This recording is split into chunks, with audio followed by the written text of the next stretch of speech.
Hello to the people of Trinity Cathedral. Hello to everyone who's joining us from wherever you may be. My name is BJ Owens. I'm the Dean of Trinity Cathedral in Cleveland, Ohio. This week we are celebrating Pride. It is Pride Month, and it's going to be Pride Sunday at Trinity this coming Sunday.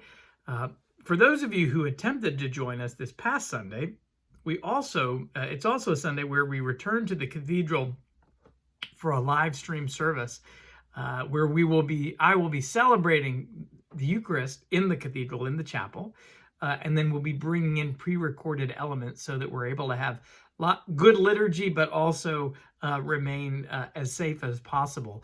Many of you were with us this past Sunday when we promised this was going to happen, and then we were there, we practiced it, we were ready, and then sometimes the internet doesn't work.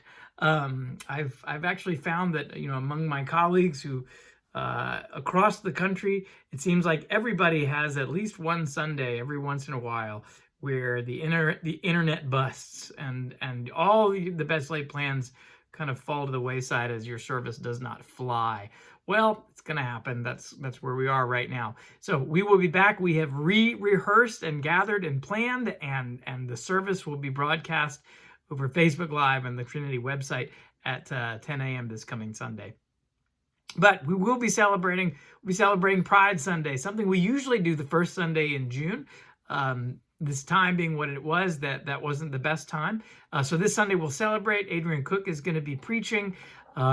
It's such an important Sunday for Trinity. Not only are we a church that celebrates inclusivity and diversity, and in particular the gifts and the presence of LGBTQ plus folks, but also we're a place that really considers what it means to be made in the image of God, and how that often means we have to challenge what we assume is the image of God, and we're in our world, we just assume what is the right, perfect, and normal way to be and live in our world and in our lives.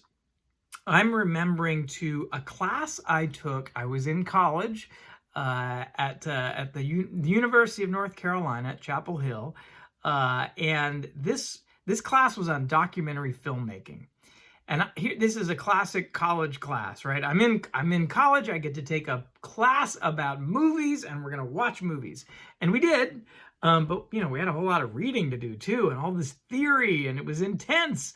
And it also was probably one of the first classes and experiences that really challenged the way that I looked at the world, and the way allowed me to challenge how the world had been presented to me.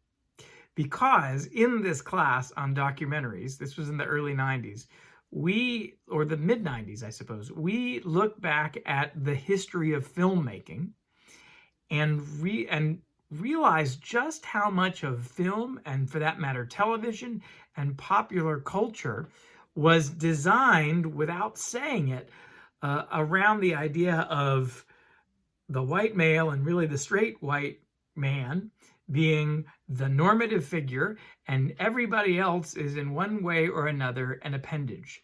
And of course, we don't use those language. No one ever says that. But when you start looking back at the history of a lot of our popular culture, that's an important story to tell. And it was really instructive to me to be in this class and see that and experience it. And frankly, okay, I'm a straight white male. I didn't find that to be threatening. I actually found that to be really freeing and really interesting, because suddenly there were so many other ways of seeing and knowing the world and honoring the world that were suddenly available to me.